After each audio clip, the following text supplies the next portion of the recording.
వన్డేలో ఒకప్పుడు 250 గొప్ప స్కోరు, 300 కొడితే ఇక మ్యాచ్ గెలిచినట్టే. అయితే T20 ఫార్మాట్ వచ్చాక ఈ స్కోర్లు వన్డేలో నామమాత్రంగా మారాయి.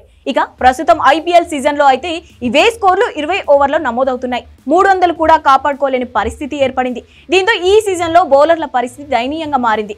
చిన్న మైదానాలు, తేమ ప్రభావం, బ్యాటర్లకు అనుకూలంగా ఉన్న నిబంధనలు బౌలర్ల పాలిట శాపంగా మారాయి. ఇప్పటికే ఈ సీజన్లో సన్ రైజర్స్ హైదరాబాద్ 3 సార్లు 250కు పైగా స్కోర్లు నమోదు చేస్తే శుక్రవారం పంజాబ్ కింగ్స్ 261 పరుగుల లక్ష్యాన్ని సునాయాసంగా ఛేదించింది. దీంతో మాజీ క్రికెటర్లు, వెటరన్ క్రికెట్ ఫ్యాన్స్ ఈ స్కోర్లు చూసి షాక్ అవుతున్నారు. బౌలర్లను చూసి అయ్యో పాపమని జాలి పడుతున్నారు.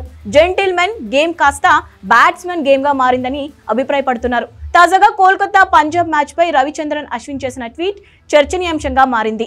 బౌలర్లను ఎవరైనా కాపాడండి అంటూ అతను ట్వీట్ చేయగా దేవుడికి దండం పెడుతూ చాహల్ రిప్లై ఇచ్చాడు. సునీల్ గవాస్కర్ వంటి దిగ్గజ ఆటగాళ్లు బౌండరీల దూరం పెంచాలని సూచిస్తున్నాడు. ఏది ఏమైనా క్రికెట్లో బ్యాటర్లదే హవా సాగడం సగటు అభిమానులకు రుచించడం లేదు.